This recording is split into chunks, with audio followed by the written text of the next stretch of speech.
everybody, and welcome back to the Drive Pink Dialogue for our first post-game recap of the season. Saur, thank you for joining me on not just this episode, but on this journey. My wonderful friend and wonderful co-host of this podcast. Before I get into anything, I want to ask you, how are you doing, my man? You're being too nice to me, so I'm wondering what's going to come towards this episode. But I'm feeling really good. How are you feeling? A day after Inter Miami's win is always fun. It's always better to do these episodes where Inter Miami has won a game and has a victory in their column. So I'm very happy with that. I'm happy to talk about Inter Miami. I'm happy to talk about the game today. How are you doing? I'm doing fine. It is, you're right. It's a great day to, talk about Inter Miami after a win. And I will also say Monday was the 1-year anniversary of our first episode, which I thought was really cool. We are back to the basics. For those that are newer to our show, there was a time where this is all we did. Was the day after the game, we'd come on and we'd riff and we'd talk about it and we'd break it down and we'd give out some awards. And that was all we did for a long time. And the pregame show and the reactions and the midweek and the season previews, all of that stuff sort of developed over time. But this was, I don't want to call it our bread and butter, but this was our basis for everything we did and how we kept in with Inter Miami. And it was just the two of us getting on and a couple people in the chat, which we appreciate, talking about the game that happened yesterday or 2 days earlier or whatever. So it is cool to get back to this. It has been a long time. The last time we did this was a very sour moment when Inter Miami lost to Atlanta United. So I am very much looking forward to this episode. I'm looking forward to breaking down some of the things that are going on with the team, talking about some of the performances. We both rewatched the game, and so I'm just excited to get into it. And it's the first time we've really gotten sort of deep down. I think we were purposely trying to avoid going too deep into it over the course of the preseason. And so now it's here. And I just want to say I'm excited and I'm ready. Yeah, now that you put it that way, it's been a while since we last did this kind of an episode. Atlanta United was a while ago, and that episode ended on a sour note, to say the least. So glad that we kicked this season off with a victory and something positive to talk about today. It was an interesting game in the sense that I'm not sure how much exciting stuff there is to talk about from that game, just because everyone was frozen to the pitch and not many exciting moments to talk about. But there was enough exciting stuff for us to actually dissect it and have a tactical analysis of it. So, I think we should get straight into it. I know there might be stuff around Inter Miami that you want to talk about first, but I'm going to leave the floor open to you for that. Yeah, well, hopefully you're right. The game itself, I think, was minimal in its impact. And I think maybe we'll have a little bit of a shorter discussion today, an hour and 15 instead of an hour and a half, as we sort of will, I'm sure, get into the rhythm of. But before we get into the game, let's talk about Maxi Falcone. First time that we've had a chance to get on the podcast since the news broke on Monday that he is officially with the team, announced, wearing number 37. He was available on the bench last night. And so Maxi Falcone, I think the guy that we all expect to be the number one center back, available and ready to go off of the bench and might just make his debut on Saturday. I actually really want to see him make his debut. We obviously did the preview of the player recently as well. There's so many good things to talk about with him, but I actually want to see him in action to be able to judge him, whether the highlights that we've seen actually translate to what he is as a player. I think he's going to cement himself as the number one center back alongside Avilés. It'll be interesting to see how Javier Mascherano utilizes that left-footed, right-footed combination, because we know he sort of disrupts that flow that Javier Mascherano wants to play in. So I'll be interested to see where he plays and what he brings to this team. I think we need a bit of a leadership in that back line, especially since last season. The defense is the biggest question mark that we've had over the course of the offseason, and it seems like we've got some good reinforcements. Yesterday, we did a good job with Lujan and Avilés back there, but I think Falcone's going to be a welcomed relief in that back line, and I'm going to be very excited to see him play. I hope he gets his debut against NYCFC. Yeah, I think I think Inter Miami is sort of reaching the upper ceiling of what the talent level could be in the back line if you're going to dedicate so many resources to sort of the attack and the midfield, like Inter Miami does with Messi and Busquets and some of the U22s they have. So it's not going to be about talent. It's going to be about communication and working together and being structurally sound. I think the new coach in Javier Mascherano, he's going to try and set them up to be successful. I think we've seen them be a little bit more compact this preseason, but I think it's going to come down to communication as the biggest aspect when you're trying to, 2-on-1 and get runners, run with runners coming out of the midfield and pick up those guys and not make mistakes that lead to easy chances going the other way. I think that's going to be about communication. And so, like you said, Maxi Falcone hopefully becomes the leader of that back line and has a big role in that, because it has felt like it's very youthful and inexperienced back there for much of the last couple years, really. Yeah, and I think another point that I want to riff off from you, you mentioned communication, chemistry is very important. Last season, we had so many different combinations of center backs. I don't know if I can point to one player who was our out and out center back and one partnership that we relied on for the majority of the season last season. I think Busquets had to play back there. We had Kristoff come in, Nico Ferre for large parts of the first half of the season, Aviles in and out because of yellow cards. So it was very inconsistent and the balance just wasn't there last season. And I really hope that with the reinforcements that we've got this season, with the prospects that we have in the backline this season, we develop some sort of a first partnership, second partnership where you can be like, okay, in the more important games, we're going to have a partnership of, let's say, Aviles and Falcon go at it. So their chemistry builds up. And then when you're playing games, when you need to rest those two, you have Lujan and Allen, for instance, develop that level of partnership at the center-back role. So have that chemistry between two center-backs consistently build up throughout the season. And then by the time you get to the playoffs, you have that communication, as you mentioned, already in place. So I hope that happens this season. Again, you can never predict with what's going to happen during the course of the season. It's never as straightforward as we want it to be, but that backline is going to be the key for us to go far, at least in the CONCACAF Champions Cup, as we've talked about quite often on stream. I've had an epiphany over the last couple of days about the CONCACAF Champions Cup, to the point where I now think this is the most important tournament for Inter Miami this season. And I don't know if this is the time or the episode to have that conversation. Maybe we'll hold off for the international break. But while you're trying not to sneeze, I'll Isn't that evident? Yeah. Let's get into last night because I think there's a lot to talk about, and I think it's really interesting. So let's get into it. Wrong graphic entirely. This was the 11. Oscar Stadi in goal, a back line of Lujan, Toto Aviles, Noah Allen at left back, Chelo Wigan at right back, a midfield partnership of Federico Redondo and Busquets, Messi at the 10, Segovia and Allende at the wide forward positions, Suárez up top. And if you're wondering, the guys that were really unavailable were Yannick Bright, who got a leg laceration. All we heard was Michelle Kaufman reporting that he has a leg laceration. No more details, no sort of sense of how big of an issue that's going to be. So I don't know if he's going to be available on Saturday. I don't know if he's going to miss 6 weeks because we don't know any of the details of the severity of that injury. Drake Callender also still dealing with that adductor situation, so he wasn't available. That situation's getting a little weird to me. And then Jordi Alba was suspended. I'm a little concerned about that one. Jordi Alba, obviously, we all knew he wasn't going to be available. Honestly, a good thing, because I wouldn't want him playing in that frigid cold, because he would have had some issues. I remember him against New York Red Bulls with that cold, with that rain. Yeah, this would have been another weather enemy that he would have had to deal with. And then Yannick Bright, I just hope he gets healthy quickly. Wishing him the speedy recovery. Don't know what's going on. I hope it's something minor and he can come back in the next week or so, maybe even over the weekend.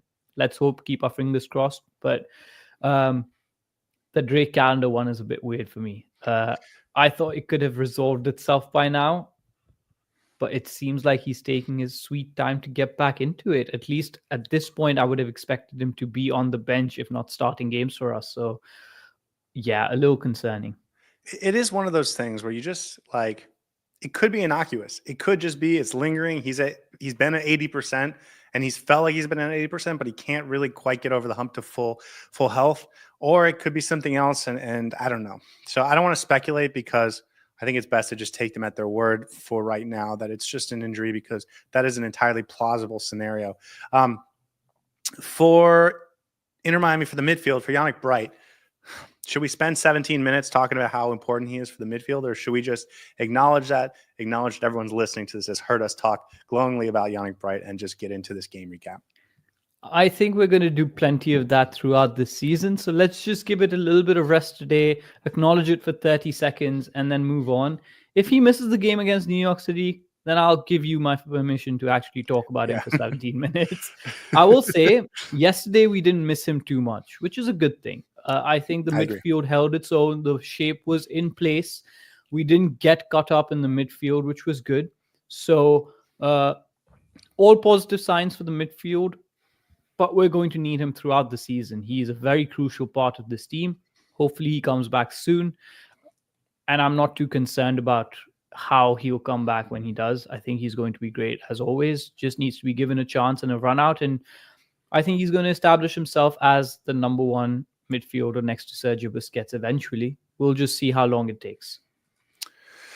Okay, let's get into it. I'm just going to run this down quickly, because sometimes we explore the game a little too in depth. And I think for the sake of time and for the sake of our sanity, we should try and speed it up. And I think we are trying to find some more fun ways to do that this year. But for today, let's just get to the big moments.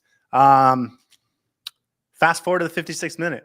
Busquets puts a ball into Messi, and second minute, there was a really hard foul on Messi from De Loyer. I thought that was a great, not great start, but an interesting way. Yeah, a mood setter. It was very cold. It was going to be an incredibly tough and physical game from a mentality perspective, and it got off to a really hot start. There was a nice opportunity in the 8th minute for Luis Suárez, provided by Lionel Messi, but he puts it just wide. I thought if he could put that on target and put this 1-0 up, I thought Inter Miami could really run away with this game by just sort of taking taking Sporting Kansas City out of this game mentally. But it wasn't to be. Messi had a strike from distance in the 30th minute. Luis Suárez had that big shot from outside the box in the 35th minute. I thought as he shot it, I thought it was going in, and my heart skipped a beat. If he makes that, I think we're having a totally different conversation about Luis Suárez tonight. And then that's it. That's really it for the first half. 56th minute, Busquets launches it forward to Messi, and this is the magic moment. This is where we'll stop. This is the cover of the thumbnail. This is the cover of every article. He pulls it down with his chest. As Tim Leibold is sort of trying to recover, Messi sweeps it across the front of his body as Leibold's falling back the other direction. He has to turn around the opposite way, and that gives Messi enough space to get a really nice shot, hard and low to the back corner, perfectly accurate to give Inter Miami the 1-0 lead. And that was the big moment of the game, and it was all class, really. That was the difference between the two sides, honestly. I don't think any other player could have done that on the pitch. In terms of the scoreline, that has to be the difference, right? It shouldn't have been a goal. It shouldn't have come from the way it did. That ball into Messi by Busquets, I think that was a great ball. May have been a little bit short. I don't know if he was going for Messi or if he was going for, I think Allende was the one beyond Messi. So don't know if that was a bit of a mishit or not. I think he was going for Messi. Yeah, let's just assume he was going for Messi because that's probably the right answer in any case. Messi this preseason has been on a different level compared to Messi. Let's not even compare him to other players. To last preseason. Compared to last preseason, he's looked very sharp. His movement has been phenomenal. His dribbling has been really good. And he has shown time and time again during the preseason that he is back to his fluid best. He's playing with a lot of flow and rhythm. And that's what I've really enjoyed seeing from him. This game, despite the cold, despite the harsh conditions, he was still all over the pitch, doing the exact same thing that we saw from him in the preseason. So that's a very positive sign. And this goal was a culmination of exactly that. He took it really well on his chest, turned around, kept his body nimble, took it to the side, and I was like, okay, the chance is gone. I didn't think he was able to score from there. And then I was wrong. He found that angle. It was very acute. In fact, it was acute enough that the goalkeeper could not get to the ball in time.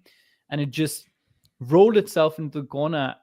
Beautiful, beautiful goal, both from Busquets and Messi. I don't even have anything more to say on it. Just phenomenal. What a way to start our season, right? First goal of the season as well. Yeah, and we'll talk more about it as we get into awards, but let's just keep going. The 63rd minute, I thought, was Sporting Kansas City's best chance. They make a few subs a minute or two before that. Manu Garcia, the big name that we talked about, some wide attacking players, and they get an opportunity right away. He puts the ball forward to Jake Davis, intercepts a pass from Gonzalo Lujan, pushes the ball forward right away to Daniel Shallowy, whose name is pronounced Shallowy, even though it looks like Saloy. Digression.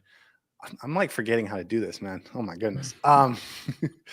Anyways, he gets a breakaway, and Shallowy puts the ball right into the chest of Oscar Ustadi. It was a really important moment because that was a goal-scoring opportunity. That was the one big chance of the game that either team had, and it came for Sporting Kansas City on the break, and Oscar Ustadi stood up to it. It kind of was right at his chest, so it was kind of a bad shot from Shallowy, but they stood up to it. There was another opportunity that was pretty dangerous in the 78th minute. Manu Garcia to Daniel Shallowy again. Puts in a back post cross to Eric Tommy, and it is a nice save by Oscar Ustadi that time. I thought that was his best Was save. it the post or was it the save? I thought it was. I think it was with his foot. I think it was a save that went on a post, but he was well covered to save that in any case. So I think it was good positioning from Ustadi towards that shot. Yeah, and that play was offsides anyway, so we didn't get a really great look at it afterwards. But those were the two dangerous moments I thought Sporting Kansas City had in this whole game. Fafa had he had a shot from range in like the 91st minute. Messi had a near highlight reel pass in the 76th minute to Fafa Bicot, and if he had just a little bit more oomph on it, it would have had Fafa Bicot right at the 6-yard box with a shot on goal. But that was it, man. Kind of a boring game. Obviously, the weather conditions made it very difficult. The wind, I think, was a big factor, and I saw that even more clearly in the second watch. It was very cold. Guys were working hard, no lack of effort, but just those little precision passes were going to be very difficult. And so not a super exciting game from a goal scoring perspective or a chance creating perspective, but Inter Miami does get it done with a 1-0 victory. Yeah, a couple of takeaways that you've already mentioned would, I think, sum up this game. Boring game, yes. Not much happening in terms of action, especially. I think as a watch, it wasn't anything to reminisce. I know we're going to look back on this game as the start of the season, but as a game itself, it wasn't as exciting. I think Sporting Kansas City got better towards the end of the game when their substitutes came on. Manu Garcia, definitely a player to watch out for. I will say this is a team we're going to play again next week. And there are some players that I am a little bit concerned about how dangerous they could be against us. And we are going to have to be on our A game to be able to stop them. Eric Tommy, obviously, I think Manu Garcia is definitely someone that I'm going to be looking out for. He was nimble enough. He was quick enough on his feet and was commanding the ball really well when he came on, which was surprising considering that this was the first game of the season that he was playing for them. And I think he's going to start next game. He's definitely going to start next game, and he's going to offer them a little bit more creative outlets. He's going to offer them a little bit more creative energy in the middle of the park. And that might spark something or the other. And it's always concerning when the opposition has that one creative midfielder who can do something special in the middle of the park. But other than that, I think we dominated the game for like 90% of it. Yeah. Even instances where they did have chances on our goal, it wasn't clear cut or our hearts weren't in our mouths where we were like, okay, this is it, we're going to concede. The players held up with their own. That first tackle on Messi in the second minute sort of set the tone for the game. His reaction to it just showed that it's going to hurt every time you go in for a slide tackle, every time you do get slide tackle. So it wasn't a great game to watch in terms of action and stuff, but we were able to get the best out of it. That 1-0 scoreline feels very good right now. And I think we're going to appreciate it a lot more next week. Yeah, you talked about Manu Garcia. Let's talk about Sporting Kansas City for a minute, because the biggest thing that I thought when I was sort of looking into them and reading about some of these new additions, I was really underwhelmed with the talent of this team. I think they are a year away from being a year away, and I don't think they're going to be much better next week. I'll be honest with you. I think if the weather conditions were good, Inter Miami probably wins this game 3 or 4-0, even on the road.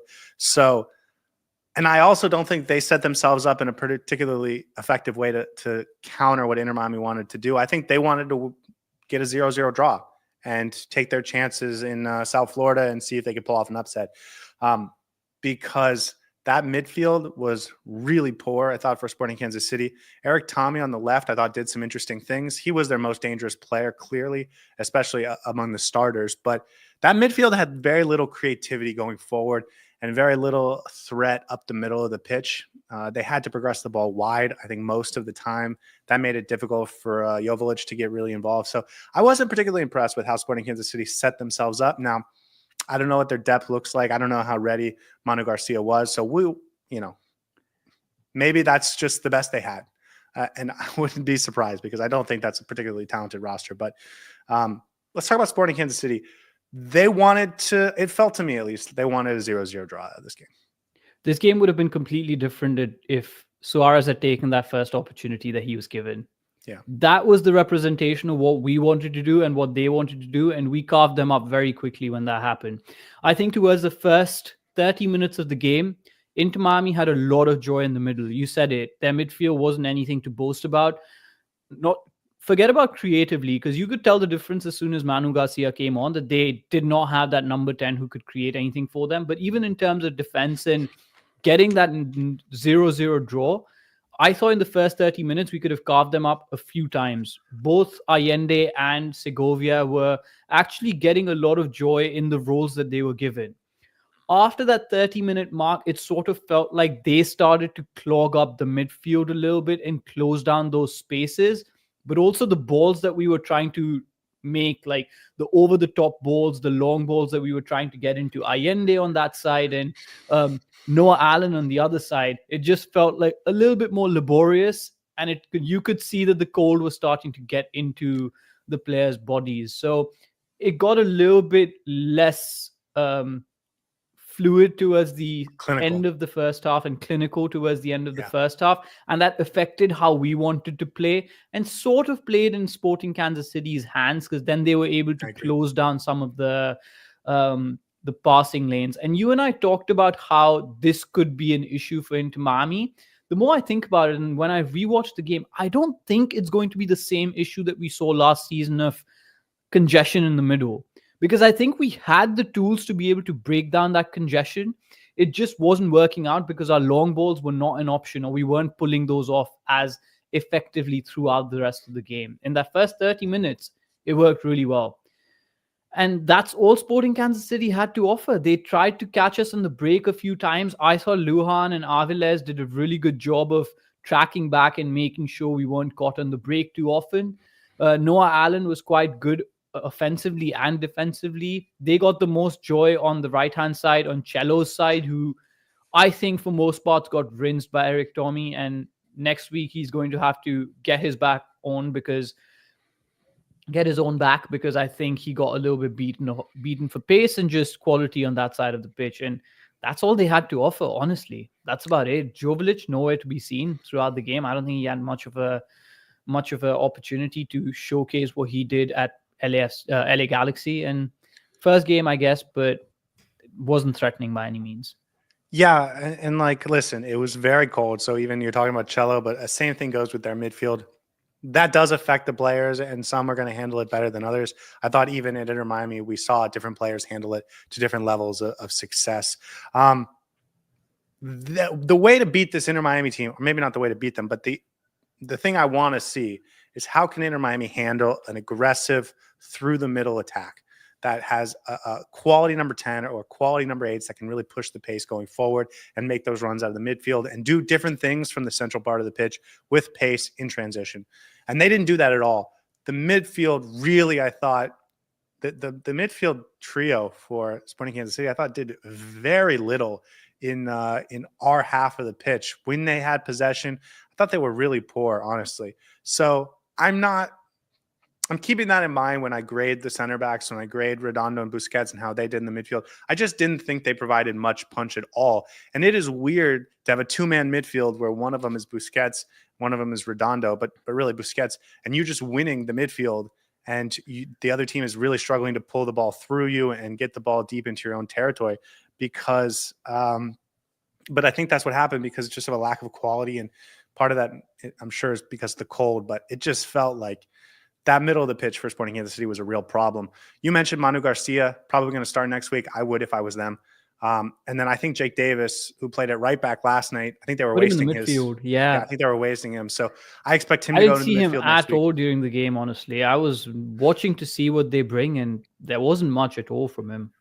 Yeah, it was well, and he's playing out of position, and so I think next week that's what you're going to want to see if you are a Sporting Kansas City fan. I don't know how high expectations they have of winning this series, which is tough because they don't have any other tournaments outside of the MLS this year. So it could be a quick run for them, but Inter Miami gets the result they needed, right? I will say, though, next week, if they get the first goal, there's something in it for them. And we shouldn't be taking them for granted by any means. Sometimes you can scuff out a result just by hook or by crook. I know this Inter Miami team has a lot of quality, but we're still at the start of our season. So it'll be interesting to see what mentality they go into this with. I fully expect them to be ready for the next game. And I would want... No, I mean Inter Miami to be ready for this next game, and actually blow out Kansas City, because with the quality that we had on the pitch yesterday, and then the quality that we are going to put out in the next game at home, 4-0 should be on our minds. I would definitely predict that if I was an Inter Miami fan, because Kansas doesn't have that much quality on the pitch, at least at this point during the season. Yeah, I think they still need to bring in 2 or 3 players, maybe 2 or 3 players this window. Clearly, they need a right back. I think they could use some midfield help. The back line did do, I think, a solid job of clogging up the spaces. You mentioned it, and I want to get into this a little bit more detail, but one of the biggest problems I had last season with Tata Martino's setup, and particularly that 3-5-2 that he was really excited about early in the season that failed over and over, was the back line for the opposition team can just play so narrow and so tight that it becomes impossible for Messi and Suárez to operate effectively. You saw this last night, and I will say, when I was rewatching today, and because it's not on Apple TV, I could take some screenshots, and I was just looking through, and I was like, man, there's a couple moments where Messi's trying to make that incoming pass to Suárez inside the box, and it's not there because one of the fullbacks is just able to step into that lane, and you see Talasco Segovia sitting there in that pocket instead of being out wide and pulling the defender there. And you can see, like, man, if he's 7 yards closer to the edge line, that ball is through and Suárez has a quality chance on goal. But instead it is it's an interception. So I thought the back line for Sporting Kansas City did that well. Can I counter that argument a little bit? You know who would be there? Jordi Alba. That's the perfect position for Jordi Alba to be in. I don't think Noah Allen did enough of that yesterday. He was offensively involved quite a lot, but I still think he is going to improve over the course of the season in his offensive engagements. And Jordi Alba, or at least I'm maybe trying to find a silver lining here and trying to maybe create an argument against what your point is, but I would hope that Jordi Alba occupies that space a little bit, because we've seen him do that in the preseason as well. This wasn't an issue against Orlando or Olympia during the preseason. So I'll be interested to see if this comes up to be more of an issue played during against the course Olympia, of the right? season. Yeah, Allen played against Olympia. So this is something to watch out for. Definitely a talking point for the first few weeks of how we want to play. And I hope it doesn't become too much of an issue. It will depend on game to game, and it will be the most problem against oppositions that are going to sit back and hold up. The other thing about this game, have to rely on Messi. The other thing about this game that was, I think, contributory towards that is that it was windy, and so I think those balls over the top were really it was really a struggle to get those accurately. And I think you saw in the first 5 to 7 minutes, players trying that on both teams and the wind just taking it. And I think we saw the guys being like, okay, this isn't going to work today, so let's figure out some other way to handle this. But so that all plays into it. You mentioned Jordi Alba. We'll see. I think the weather is so cold that it's hard to make any definitive statements. I'm just talking And about also, the things you I'm got to seeing. put more oomph on the ball to get it further because of the cold. That hurts your feet as well. There's a lot of factors that we have to take into account, but definitely something to look out for in the next game or two. I think New York would be a really good example of this because we struggled to break them down over the course of last few games that we played against them. And if this is an issue against New York, I will start pointing it out a lot more. And hopefully we can fix it soon enough. And it's not going to be like Tata Martino where we keep banging our heads against the wall for this to be sorted out. Yeah. And then the other thing I have a question with is on the right side. I think that last year I was sort of screaming at Tata Martino to play Ian Frey because there's so much space down that right side for them to create high up the pitch, but we never really took advantage of that. And because he kept starting Cello, we didn't have any offensive threat down that side. Now, obviously, with Javier Mascherano, we're trying to be more effective using the width of the field up top. And so we've got Tadeo Allende out there, and I'm sure we'll see Fafa Pico and Robert Taylor and Julian Gressel and all of those guys out there at some point. But there's going to be an added emphasis on using that right part of the pitch to create offense. And I'm not exactly now that we've done all this talking about trying it out, I'm not exactly sure how it's going to look because it does feel like there's not exactly clear patterns of play from getting the ball into those wide spaces high up the field on that right side and converting it into real chances so far. Those will come, I'm sure, with, just practice time with film, with guys getting more used to each other. But for right now, I don't actually know exactly how we convert that wide space into creative opportunities other than, I was thinking about this today, other than Busquets hitting a ball over the top to Tadeo Allende over there. But for the most part, like Messi, the way he likes to play coming centrally, he kind of takes himself out of being a danger from that part of the pitch. So you're talking about having Suárez on cross. I'm just curious to see what it looks like, but I do think there's a lack of refinement for how we're going to effectively use the space on the right side of the pitch. And I'm very interested in Tadeo Allende. I mentioned this last night. I'm not exactly sure how refined he is, but as I was rewatching it, I kind of want to blame it more on the team having an understanding of what the right patterns of play are when you get the ball high at the pitch on that side of the field, because I'm not sure that's Messi's strength. And so I'm curious to see how this will work. I think you might be reading it a little too much into it. For me, it's fairly simple. The idea on the right-hand side of the pitch is to make those run in behind, right? Stretch the pitch out as much as you can. If there's a switch that you mentioned with Busquets finding that ball to Allende, that's great. Then you try and get into a cutback position or a cross. Those are two ways that you'll probably get an opportunity.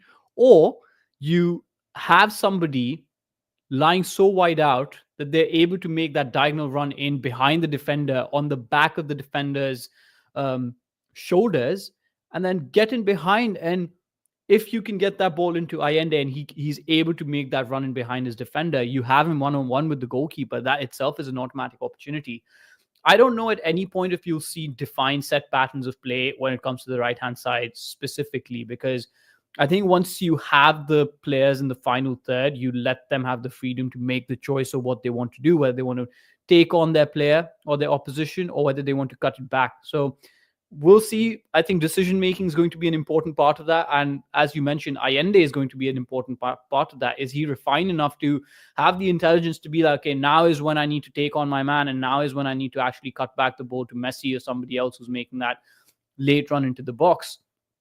So that will come with time. I think there were a couple of moments where I thought there were opportunities for us to actually make something happen on that right-hand side with a cutback or a ball into the box that's dangerous enough for somebody to get in the end of. And then Cello scuffed it for a couple of times. Allende wasn't able to get on the ball at the right time. So it's going to come with time. I don't want to read too much into it, but I do think there's definitely more room for us to work on the right-hand side that we're not yet seeing as of now. Cannot hear you. You're muted. Roles have Doesn't reversed happen. this time around. Yeah, I know it doesn't happen very often. I do think there's an opportunity for. I think it's going to get better, but I'm curious to see what it will look like when Allende plays on the left and Segovia plays on the right. Because if you use that space that Messi sort of creates by coming centrally to get a player on the ball who's very calm and comfortable and can do sort of all the things that you like to see from a number 10 or from a midfielder on the right side in space, and then you have two targets in the box making those runs from the left side, I actually think that could be really interesting. And I don't think that the way Allende plays is going to disrupt what Jordi Alba wants to do too much. So for me, I'm in favor of putting Segovia on the right and Allende on the left. I know that's not how Javier Mascherano has sort of explained his philosophy this preseason. It's not how he sees it yet, but that is something I'm curious about. I think profile-wise, I kind of want to see them switch. And I think it could be profile-wise. I want Segovia in the middle of the park. He's got everything to be an absolute baller in that middle, and you could see that in this game as well. His positioning and his ball drop. We haven't seen it yet, so let's hold off on that. And for now, just give me those guys switching, because I think Allende, who's also right-footed, it could be more goal dangerous from that left side. So I want to see them switch, if I'm being honest with you. Okay, let's get into Inter Miami and what they did. Second half adjustments, because I thought there was some clear second half adjustments, and maybe we can lead into a Javier Mascherano conversation, who starts his professional career 1-0 with a 100% win record. They were much more intentional about moving that back line forward in the second half. I thought I noticed that right away. They wanted to play conservatively in the first half to not get beat on the counter, not risk their center backs getting beat on one-on-one situations in transition. But in the second half, I think they saw Joveljic doesn't have a partner. That midfield's not going to be making those runs. They are fine. And so right away at halftime, I saw them creeping forward so that they have more passing options when they were trying to stay in possession. They held the ball much better. They were trying to be less quick, and they created sustained offense, perhaps for the first time under Javier Mascherano, where they haven't just dominated talent-wise. So I thought that was interesting to see, not just the halftime adjustment, but the right halftime adjustment for Inter Miami. Yeah, I thought it worked fine. I don't think, again, we pushed up a little bit and created those extra yards that you want from the back line. But I was really impressed with Lujan and Aviles and their ability to actually deal with any of the incoming runs that the SKC front line was making. I thought there were a couple of opportunities in that second half where they got beat, and we did suffer because of how high we were actually playing. But the recovery runs were there. Everyone was on their game and switched on, so they knew exactly how to cut off the angles. I think you already mentioned that during the when you ran down the game, but there was that one moment where I think it was Shaloy. Is that how you pronounce his name? Shaloy. He had the goal opportunity in front of Astari, and he hit it straight into Astari. But I think Aviles had a big role to play in that, cutting that angle completely, so not giving him an opportunity to actually get goal side properly. So definitely a couple of instances where we did get beat for that high line, but our back line was up for it. I don't think that was to blame on our guys. Honestly, I watched that play a couple times because, again, that was the danger play I think that they created. And Gonzalo, the ball went forward. Sporting Kansas City tried to push the ball forward. Gonzalo Lujan just goes to make an interception, and he just kicks it forward, but it happens to land right at the feet of Jake Davis, who can immediately turn it. So Lujan actually is playing that ball forward, and then it just so happens that the next phase catches him out of position. But it wasn't like he was just playing out of position. He was brought there by making a play on the ball. Yeah. So I don't blame him for that. I don't blame the back line. I think they did everything they needed to do in this game. So I agree. Yeah. Substitutions, interesting. I think we might hyperanalyze these for the first couple of games as we get used to what Javier Mascherano does. Clearly, by the time those came in the 73rd minute, Sporting Kansas City was trying to establish a little bit of offense so that they could equalize in this game. Inter Miami had already taken the lead. So for me, it was let's make sure we get out of here with a goose egg in the scoreline for Sporting Kansas City, and not so much we need a goal, let's get forward. And yet the substitute was an offensive substitute. Tadeo Allende comes off, Fafa Pico comes on.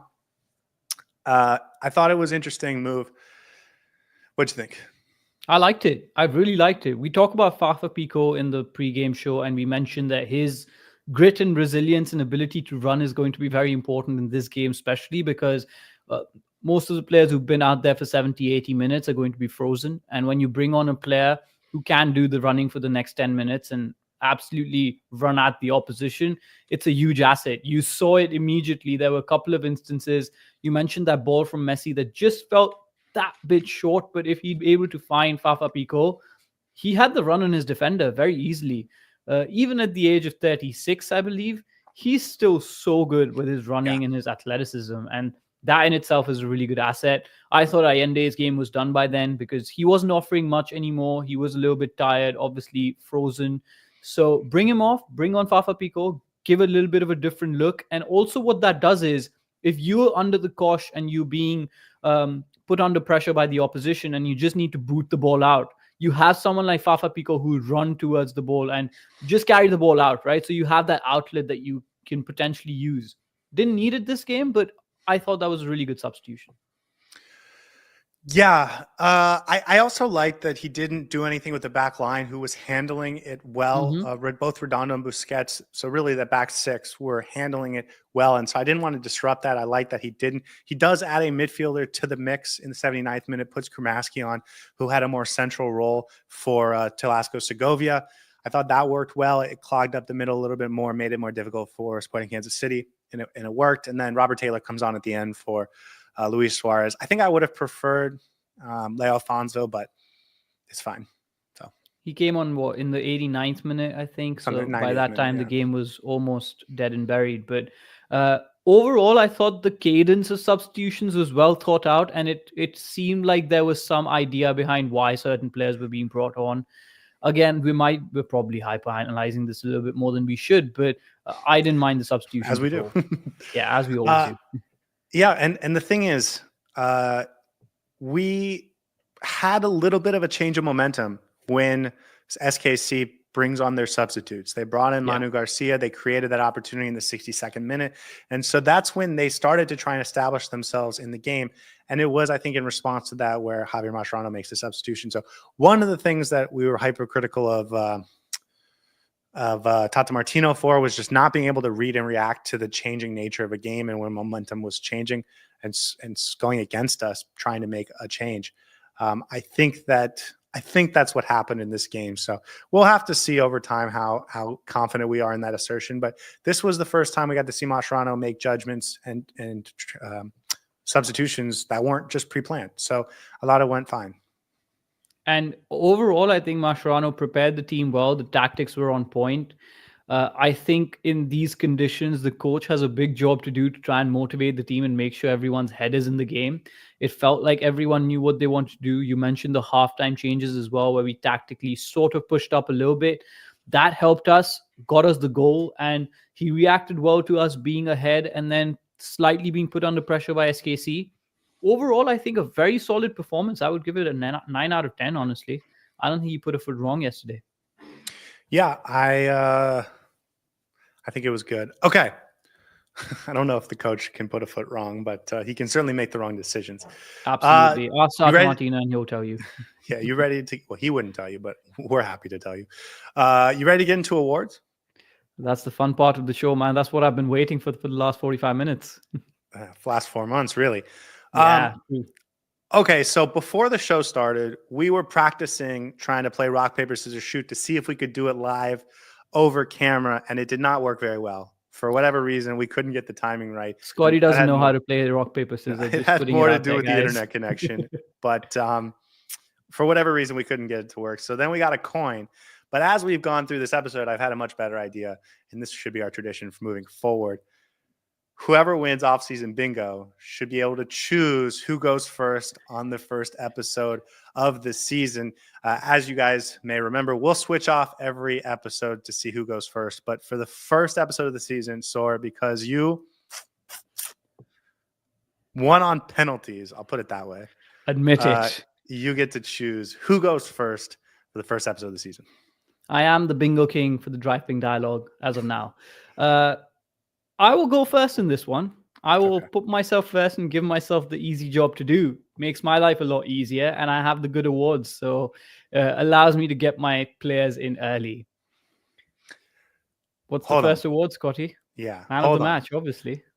For those that don't remember, we do 6 awards on this show after every game. A Heron of the match, man of the match, a Heron that flew north, which is more of a player that was doing the wrong thing, and then 2 individual awards each. And because I'm a nice person, I'm going to let you go first.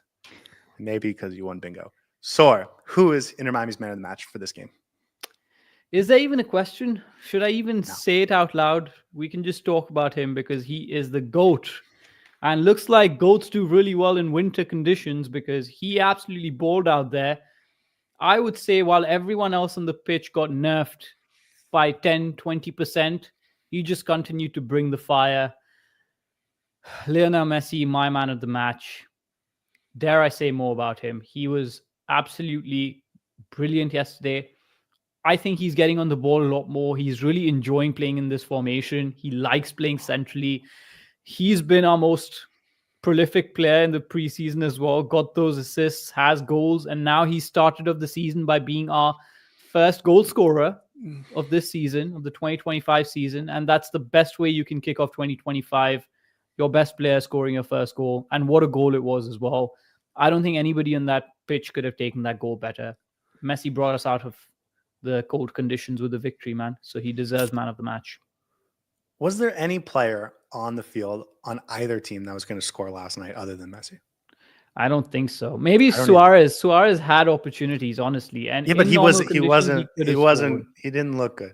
He Yeah, didn't he look didn't good. look good. Yeah, I would say Eric Tommy was the next most likely to maybe score on correct. the pitch. I didn't think anyone on Inter Miami was likely to score other than Lionel Messi. And what a goal it was! You mentioned it. I think when we watch it back in 6 months, it's not going to look quite as impressive because we're not going to be in the environment of how poorly everyone was adjusting to the weather conditions. But under the circumstances, it is unbelievable. I mean, it's unbelievable anyways, but it's even more unbelievable considering the circumstances. He was really good, I thought, for most of the game. I thought his connection with Suárez was a little tough, and I thought it was mostly Suárez's fault. And so I thought Messi could have had probably 2 assists in this game as well. He played really well. I didn't think the weather conditions affected him much. And that goal is going to be, probably when we look back at the end of the season, we do what are the top 10 moments of the season. That goal is going to be on there. So incredible moment, incredible goal. I don't know what else to say other than he's the best. And the Miami Kings says it. The goal looks easy, but it's not. Absolutely not. Yeah. And I do want to credit La Ventanita on Twitter for the caption of this video, or the title of this video. It turns out the cold is afraid of Messi. Unbelievable. Absolutely the man of the match. No one else has it. Even I'll disagree with you on one point. I think the cold did affect him a little bit. You could see he was red and he was panting and he was struggling out there as well, but not physically in terms of how he was playing, not at all. Just how the cold was getting to him. But his new hairstyle got it through, man. There you go. Yeah, the output was exactly what you want from him. What if he cuts his hair for this weekend and it was like, I'm just growing out so I can help get through the cold of that one game against Kansas City? That would have been perfect, right? I'm going to grow out my beard and my hair just to have a little extra warmth for the cold. There's something very poetic about the best player in the world that plays for your favorite club scoring the first goal of the season, right? This is the way you want to kick off the season, as I mentioned already. And Messi is Messi. He's going to pull us out of difficult situations. Even though yesterday I thought the team was playing decent enough, but you couldn't have bet on anybody else to score the first goal of 2025. I will say the difference between a 0-0 scoreline and a 0-1 scoreline is very, very important. Huge. We're going to feel and understand exactly how important it is when we play on Tuesday. And I think we're going to win 4-0, but it's still going to be important to have that one away goal to boast about against Sporting Kansas City. No, but like the thing is, if you score first on Tuesday, it's over. So yeah, absolutely. I agree with you. I think that it was a reminder also that this is Messi's team. And I know that we know that, but it's so easy when you're really in the weeds to get lost in all the other storylines and the new players and the defense and the academy kids stepping up and Noah Allen. But this is Messi's team, and that was a really good reminder to start the year. I don't want to use the word blame, but I think we do that a bit more just because we are that much in the weeds with Inter Miami. We like to hype up our academy. We like to hype up the players around Messi, but sometimes you just have to sit back and acknowledge that this is his team and this is the Messi era for Inter Miami, and he just goes and does the most beautiful things on that pitch, man, and it's awesome to watch. So thank God Messi plays for our team. I also want to say quickly, because he is actually so much better than everyone else. And I know that sounds silly, but like Inter Miami is a better team than Kansas City, even if you take off Messi, even if you take off Busquets and Suárez also. Like they're a better team and they're going to win more times than they lose because that's what better teams do. But there's a difference between winning every time and winning most of the times. And in order to win every time, you have to be so much better, so much more quality. And that's the difference I think Messi makes, is he doesn't just make this team better than other teams. He makes this team so much better that it's really hard to lose, especially against a team like Sporting Kansas City. Okay, the second award that we do here is the Heron that flew north. Now, if you know anything about Florida Herons, they do not fly north for the winter. They like to stay warm. So if you catch one flying north, you're catching them doing the wrong thing. And that is significant for this award because it's the Heron on Inter Miami that's doing the wrong thing. And because you gave out the man of the match, it's my turn to give out the Heron that flew north. And I'm giving it to, among the two options, I think, I'm giving it to Luis Suárez, who couldn't get it together in this game, I thought. This was the Heron that flew north and got caught in the cold wind and just did not enjoy it. There was a sign in the crowd. I don't know if you saw the image of that herons don't fly in the Arctic or something. Thank God that Messi, being the Heron that he is, does fly in the Arctic, but that sign does apply to Luis Suárez. I thought he was poor. I watched it again and I wanted to find positive moments and things to say about him. There were instances where he got on the ball and tried to create those shots and opportunities for himself, but his finishing was just not up to the point. He had a few scuffed passes as well. I felt he struggled out there more than anybody, and it was expected. I think you and I both went into this game saying that Luis Suárez is probably going to suffer out there the most. And when he doesn't get the goal, it's automatically visible how frustrated he gets. Doesn't help when it's freezing cold and you're just stuck out there for 85 minutes trying to make those runs and stuff. I think sometimes it's a little detrimental to the team as well, because in these conditions, and I'm going to come back to that clogging of the midfield thing, when he's not able to make those runs or get on the end of the balls, he tries and come in a little bit deep to get the ball at the final third and maybe outside the box so that he can get involved a bit more.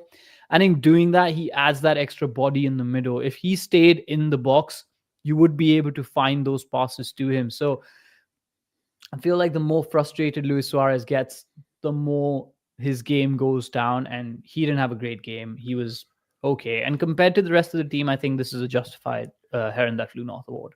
I also think that the cold weather, I think, is going to most affect the small touches and the precision. Exactly. And that's, as a striker, you need the precision. And as a defender, you can just get away with good enough, especially going forward and especially on the ball. So maybe the weather conditions not just affected him physically, but I think maybe it affected how we can view the strikers. And I think that was probably true of Jovic as well for Sporting Kansas City. Yeah, he was one of two candidates. I don't have an award for the other one. I don't know if you do. First award. Okay. So why don't we end it there? And I will add, I'm not worried about Luis Suárez. It was very cold. I think by this time, a week from now, we'll be talking about how he had 2 goals. So. Yeah, I'm a little bit on the other side of the fence. I'm not sure if Luis Suárez is able to produce those same numbers that he did last season. But I love to be proven wrong, man. So I'm happy to be proven wrong. And if that happens again, why not? I think somebody needs to reverse jinx him, and I'm going to take the bullet and be I like, was yeah, thinking Luis about this. Suarez is not going to play that well this season. I was thinking about this last year during the entire preseason. You were off on Suarez, and I was saying it's going to come through. He's going to come through. And then we got to that first game, and it was still mad, but they won. And then they went to LA, and he didn't look particularly good against the Galaxy on the road.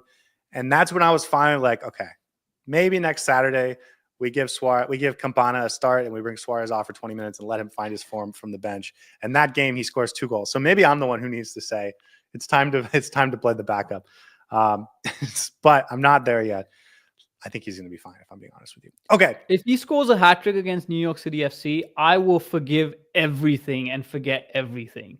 That is the one team that we have constantly struggled against. And if he's able to score a couple of goals against them, he can sit out the rest of the season. I'll consider him the MVP already. Okay. Hyperbole aside, let's get to our next award, which I'm sure is going to be filled with hyperbole. Saur, what is your first individual award?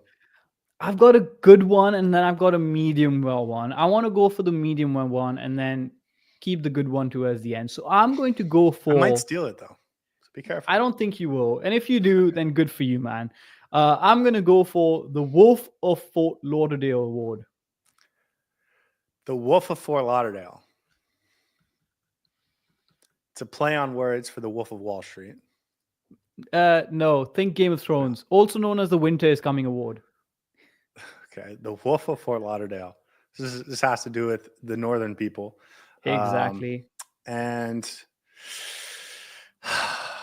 this is, I don't know. I'm tempted to say Robert Taylor, but I don't know who. Okay, I'll guess. Toto Aviles.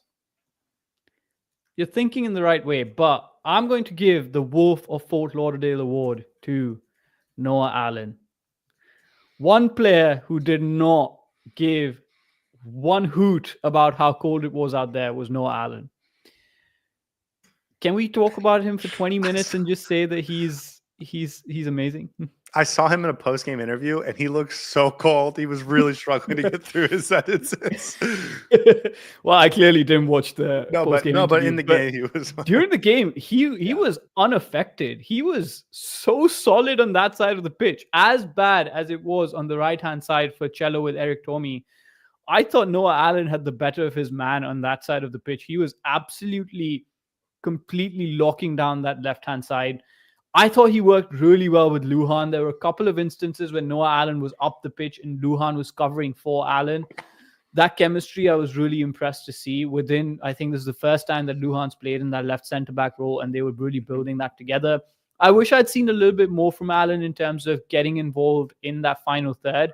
But we've seen so much from Jordi Alba that maybe it's harsh to even think that somebody can replicate that if they get the opportunity. I think very quickly we might have the best backup left back in the league, man. If not already, he's just that good. He is the Wolf of Fort Lauderdale, and a Wolf can be good in the winters. A Wolf can be good in the summers as well. That's just how good he is. I think he would have started center back last night if Jordi Alba was available.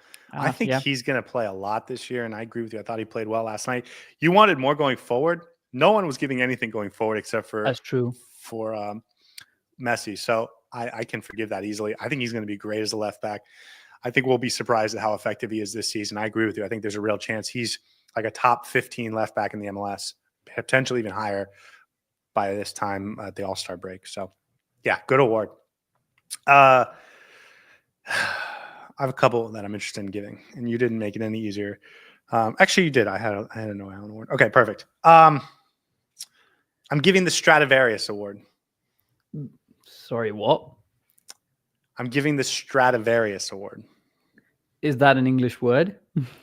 No, it's the name of a type of violin, Stradivarius, and it's like the nicest type of violins in the world. It was they were created by an Italian family like 300 years ago, and somehow they created a violin that has some special sound that makes them to this day incredibly valuable and incredibly rare and incredibly classy. It's like a real collector's item for violin enthusiasts. The Stradivarius Award. Yeah. You've really put in some thought into this one, didn't you? I only You had a went lot above season. and beyond. I will say, guys, this is the best award that Scotty's going to give out the entire season. So if you're expecting this level of award every episode, just don't. um, Obviously, it has to be Busquets. It's so obvious. He is the Stradivarius of this team. Has to be. It's obviously Busquets. That's a great award. The Stradivarius. Not only did you come to hear about Inter Miami, but you came to learn a thing or two as well. He's class. He's timeless. He's so valuable. And I thought, aside from Messi, if Messi doesn't score that goal, I think we're talking about who was the better player in this game. He was, I think, for the first half, the best player on the pitch. The cold did not look like it affected him. And so I thought he was incredible. I didn't want it to go understood. He gets the assist. I didn't think the assist was incredible. Like, I think Messi makes the play, but like the little touches, the control, unaffected by the cold, when everyone else around him was working incredibly hard just to stay warm and just to stay fit, he was calm and cool and composed, winning balls. I thought he was incredibly impressive in this game. Completely agree with that. And in fact, you say the cold didn't affect him. I thought it boosted him a little bit. There were instances where he gave the ball away and then immediately went in for a tackle and won the ball back. And I was like, wait, hold on. Is this Sergio Busquets playing for us while he's 19 years old? What's going on? Very, very important in that midfield. As you mentioned, he's classy and he's stylish, but he's also so effective in distributing everything. He's, I would say, an orchestrator of the midfield, which is obviously a borrowed term, which I've used before. He's probably the whole orchestra, man. He's not just the violin or the Stradivarius or whatever. I think he's the whole orchestra in that midfield. He conducts everything from top to bottom, and he makes everything flow. I don't think this team will be more effective I don't think this team can be effective if Sergio Busquets is not on there. We saw that in the Atlanta series, and I hope he can play every single minute of this season because we're going to need him to step up if you want to win the MLS Cup. You can't have your muscles freeze on you if you don't have muscles. And I think that's what really helped Busquets last night. Absolutely. Okay. What is your second individual award? Okay, I'm going to go for the Oops, I Packed My Ski Boots award. The Oops, I Packed My Ski Boots award. So he forgot his football boots, and instead he packed his ski boots because he thought the team was going skiing because it's that cold. This is the Cello Wigan award. Absolutely. This is the Cello Wigan award. I'm very proud of this award. I thought of it for a long, long while, and I am going to give this award to Cello Wigan. Oops, I Packed My Ski Boots award. He had a bit of a faux pas. He thought that the team was going on a ski trip to Kansas City but going to Kansas City in that bitter cold. And when he reached there, he forgot his football boots, and that affected his play. Got rinsed a fair few times by Eric Tommy. He had a couple of really bad passes, gave the ball away, just didn't look good, disjointed. I think struggled a little bit in the cold as well. And overall, a poor performance from him. I don't want to keep saying this over the course of the season, so I hope this is one of a few times that I mentioned Cello Wigan in my awards negatively. But yeah, it wasn't great, man. As good as Noah Allen was in that left back side, I don't think Cello Wigan was good in the right back position. I think he's been worse this preseason and game one than we saw him last year, where I think we could rely on consistent solidity. I know he had a few assists in the preseason, but like against the better teams, against Orlando City, against Club America, and now against Sporting Kansas City, I was not impressed. He can't play like that. He can't play like that. Yeah, he's going to get pushed off the team there are other players now sitting behind him. So yeah, I will say I'm 100% willing to forgive this game because of the cold. So yep. You know, it could just be that, and that's fine. I will. Like if he comes out and is his usual self in his next performance, I'll be fine. I won't be looking out for it. But the one thing I am looking out for now is him against dynamic wingers on that side of the pitch, because you're right. Eric Tommy got the best of him. I think we saw that a little bit in the Club America game. I think we saw it a little bit last year against who did we lose to in the group stage of the against Tigres. So I'm looking out for it, because if he's not a lockdown defensive player and he's not amazing going forward, he's just okay. Do you think the system suits him? I think it should, because it gives him less responsibility going forward. Yeah. And in fact, it's been tailor made for him. He doesn't need to do the up and down roll on that right wing back side that Jordi Alba or Noah Allen have to do on the left hand side. He's got Allende in front of him. So I'm surprised that when he doesn't have that much offensive output, he should just be doing his defensive duties well. But again, this was a one-off game. Not everybody had the best game, and it was tough conditions. So maybe we can forgive and forget this, but definitely want to keep an eye out for. I wouldn't have played Frey in these conditions anyways, so I don't think we had too much of a choice regardless. But No, I think he was one of the poor performers on the pitch.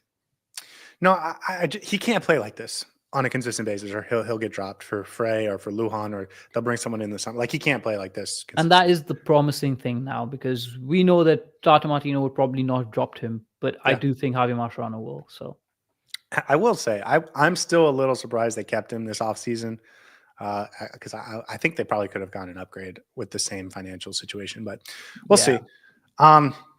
Anything else on Cello? No, take it away with your last award. Okay, my last award is the Slam Dunk Contest. It is timely because last week was the NBA All-Star Weekend, and the Slam Dunk Contest was won by Matt McClung for the third time in a row. The Slam Dunk Contest award. The Slam Dunk Contest. Obviously, someone went up for a slam and dunked it down on Sporting Kansas City's head. And obviously, that has to be Gonzalo Lujan, because he had a slam dunk performance that had everyone on their feet, and we applauded together as a family, because that's what matters. I don't know. I'm just rambling. Tell me, who is it? I want you to know, I get it. Sometimes I guess what your award is based on who I think probably deserves an award, and not because I have any idea what you're talking about. No, absolutely But the Slam Dunk Contest award goes to Tadeo Allende for a couple of reasons. Interesting. He can get up there, man. He is a physically impressive player. He is a weapon. When you just throw the ball. When you kick the ball forward to him, he's coming down with it. He has got hops. He's very and he physical. got involved in a fair few duels as well. He wasn't afraid to get his hands dirty. He is physically impressive. And then the other aspect to this award, which I think makes it really well-rounded, is the Slam Dunk Contest isn't necessarily the best players, but it is the ones that can be really fun to watch do physically freaky things. And I think that's what Tadeo Allende might be. I hope he comes through and I hope he has 18 goals this year, right? Now, I'm not expecting that. He has twinkly toes, man. He's so good with his dribbles in tight spaces. Just gets out like nothing. I love that. I really love that. Like, our superstars are going to be Messi. They're going to be Suárez. They're going to be Busquets. But I think as a role player that does something really fun and exciting, Tadeo Allende could be that guy. I think he's going to slam a few. I think if he can get his headers on target, he's going to score some goals from set pieces. And then just the ability to have someone incredibly physical with real hops like him, where you can just punt the ball forward to him and have a real chance of getting it and coming down with possession. That is a huge weapon. I want to see him on the left, but like what he's been doing, I like a lot. And he can play as a backup striker as well, just because of his physical gait. I don't mind him playing as a striker for 20 minutes in a game if he needs to. Yeah, I think there's a lot of promise here. I don't want to say he'll be our Matías Rojas, because they're slightly different players. But if he's going to be playing on the right-hand side, I think he can get more goal contributions that Matías Rojas did in terms of the output. So I like what I see from him. He's one player that's really surprised me in the preseason, and he's grown on me. Even yesterday, I saw glimpses of stuff that I liked. I know he wasn't able to do enough of it. I don't think anybody on the pitch was able to do enough offensively. So overall, you can excuse that. But I think he's a starter for this team right now just because of his quality and skill sets. And it's a very, as you mentioned, a bit of a physical freak in the sense that he's big and long and tall, 6'2", 6'3", I believe. And yet he's quite quick with his feet and dribbles really well and skillful. So a very impressive set of skills that he has that not many on this team do. I like him as a player. He's going to be one of my favorites if he continues to perform like this. We have another topic to get to that I forgot to put at the beginning of this episode. So I'm going to rush through this, but Is there any other player you want to talk about? Gonzalo Lujan, I thought was really impressive. Didn't get I an had an award, award could have for deserved one. both Lujan and Avila and or Aviles. Maybe we can bunch them together. What was your Lujan award? I call it the play hard but take it easy award. I think they played hard and they took it easy. So there you go. I was going to give him the Lululemon award, which I was Nice. not proud of. So Thank that's why God. I skipped I it. think my award was better. I maybe should have given that one, honestly. I also thought Ustari was fine. Yeah, Or was very good. good. So Segovia, I thought was actually more of a passenger in this game. Mhm. But, I don't know. I thought everyone else was fine. It was very tough conditions. I didn't think anybody lacked for the effort and physicality. I was really impressed with the team from that. But And I don't know.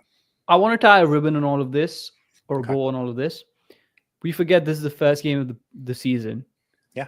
I don't think any team is as prepared as Inter Miami is. We're quite well ahead of our preparation right now at this point in time in the season. Usually when the teams play their first game, it's very lethargic, slow, not as intense. And we were thrown in the deep end with these conditions and we physically were up for it, which I really like. So I think we're heading in the right direction. There's a lot of positives to take away from yesterday's victory against Sporting Kansas City. Bring on New York City FC, man. We just need to build up from here. Yeah. Okay. So a couple quick hitters, because I don't think we're going to have a non-game related episode for like a month now until the March international window, assuming Inter Miami can handle business next week in South Florida against Sporting Kansas City. So a couple quick things that have happened. We'll just throw them on at the end. Indiana Vasilev, former Heron, got traded to the Philadelphia Union today. I think that's going to be a really interesting player to watch for them.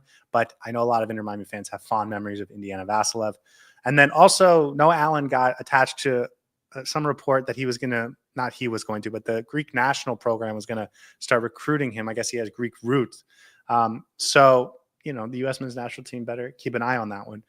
The big topic that I think we need to get to is Baltasar Rodriguez, which we should have talked about at the beginning. And I appreciate Justin for bringing it up while we were talking. Rumors broke on Monday and Tuesday that he's coming. Cesar Luis Merlo, who I think is probably the best when it comes to Argentine transfer rumors, he talked about how over the last couple of days, the deal came back together. It's back on the table and it's very advanced. It sounds like he's going to come on loan for this year. And if he plays 65% of the games, he's going to be an obligation to buy. And if not, the loan could just lapse. So it sounds like we're going to, in the next week or two, have another forward wide player that I think can play as a 10 on this roster in Baltasar Rodriguez. We've talked about him a bunch, but it feels like it's actually happening now. Yeah, very exciting. We're stacked up front, man. We've got so many players coming in. I think we're looking really good up top. I think he's going to play that Telasco Segovia sort of a role on the right-hand side, play middle. He's obviously a bit of a number 10. That's how Javier Mascherano He doesn't start wants. though, right? I don't think he starts. I think he's a bench option 11. and in games that we need to rest some of our players. But exciting, regardless, adds that depth to our attack and gives us a little bit of a different dimension. If it's not working with someone like Segovia or Allende, you can put him up and see if he can actually produce better outputs and results. Overall, very happy with this signing. And I know what I'm going to get put on my shirt when I buy one. It's going to be Baltazar at the back, because what a cool name. He doesn't. I don't care. I'm going to go with Baltazar. I don't care. He puts Rodriguez on the back, and that's a disaster. It's a disaster considering how good of a name Baltasar is. What a missed opportunity. I'm not sure we need him at all, because we have plenty of wide forward options. I don't get it. Can I say something? I think we don't think we need him right now. But as the season goes on, we do need him. And you don't know if they're planning an outgoing or not. So I don't think so. We might actually be losing somebody in exchange for Baltasar Rodriguez. So maybe that makes up for it. Sure. And I'm not, by the way, I don't think we need him, but I'm not saying that in a negative way. I'm actually saying that in a positive way, because I think if they're looking at this roster and they're saying we've got great depth along all the positions that Baltasar can play, and they still want him, and they still think he's going to be a difference maker, and this is a guy that Javier Mascherano knows well, I think he really likes Baltasar. I think he thinks this guy has a promising future. So I actually think that bodes better for what our expectations should be for Baltasar, because I think they really like him. They really want him. They've gone in for him 3 separate times this offseason to try and make this deal happen. And it sounds like they're finally going to get it done. So I think we should be pretty positive and excited for what he could bring to the table. I guess it wouldn't shock me if he ends up being a starter I'm not sure who he would start over, but like they're pushing really hard to get him. So, and given how much they're pushing for him, you never know, man. Yeah, you never know. If that deal comes together, I don't know. Maybe we'll have to do a short live reaction or something. But, anyways, any final thoughts for our first episode back? It's gone as well as it could have. I know 1-0 victory doesn't seem too crazy of a scoreline, but in the conditions that we played, it was very impressive and heartening to see how much effort our team put in. Came away with a good result, and now we just got to complete the job at our home ground on Tuesday and go on to the next round. But before that, first up, New York City FC are probably our biggest nemesis in terms of who we can't get results against. So stop. It's Atlanta. Don't be silly. Yes, of course. But in terms of teams that have been our boogeymen, I think New York is right up there. So hopefully we can get one on them this time around. I don't think we've beaten them yet, right? We've only drawn against them. Okay, no, there you beat go. them once. That's not much. No, it's not much. Considering we play them twice a year. No, it's not much. Do you want to see, last question before we wrap it up, do you want to see like a kind of heavy rotation this weekend? Not much. Okay. I think there's pieces that you can use. I think Segovia can maybe go. Yeah, 2 days rest. Fair enough. I think you can maybe sit Messi, Busquets out, Suárez perhaps, but I think go with a good lineup. And I say that, and I think that to myself. I feel like even the second lineup can get the job done. So I don't mind heavy rotation. I agree. That's what I'm thinking. I'm like, okay, maybe you rest Noah Allen. Jordi Alba can play because he hasn't played yet. That's obviously an upgrade. Put Noah Allen in defense. That's fine. Falcon, I'm happy with that. Midfield, Yannick Wright, if he's available, give him a run out. David Ruiz, maybe. Listen to this. Listen to what I'm about to say. You put Jordi Alba at left back, because he can go twice. Yeah, of course. Then you move Noah Allen because he's probably not going to start next Tuesday because Jordi Alba is going to take that spot to left center back. Maxi Falcone gets his first opportunity at right center back. Cello, he needs a game. He needs a game to sort of recover. And then, Yannick Bright, Kramaski, Segovia maybe in the midfield as the number 10. Obviously, Suárez has to start because he's our only number 9. And then Fafa and Robert Taylor or Julian Grass. Like, you have so many quality options. And I think Fafa should start this game. Give him a run out. I would like to see Messi play 25, 30 minutes. I think he's going to start, but that's what I would like to see. Yeah. Okay, guys. Thank you so much for listening. We will be back for the pregame show on Saturday. The game has been moved from early, I think it was like a 2:30 Eastern to a 7:30 Eastern. So heads up on that. I did want to say one thing for the podcast only audience. Over the course of the preseason, we have been doing instant reactions after the game on YouTube, and I've been posting those to Spotify and Apple Podcasts and everywhere else for those that wanted something, because we haven't been doing these breakdowns.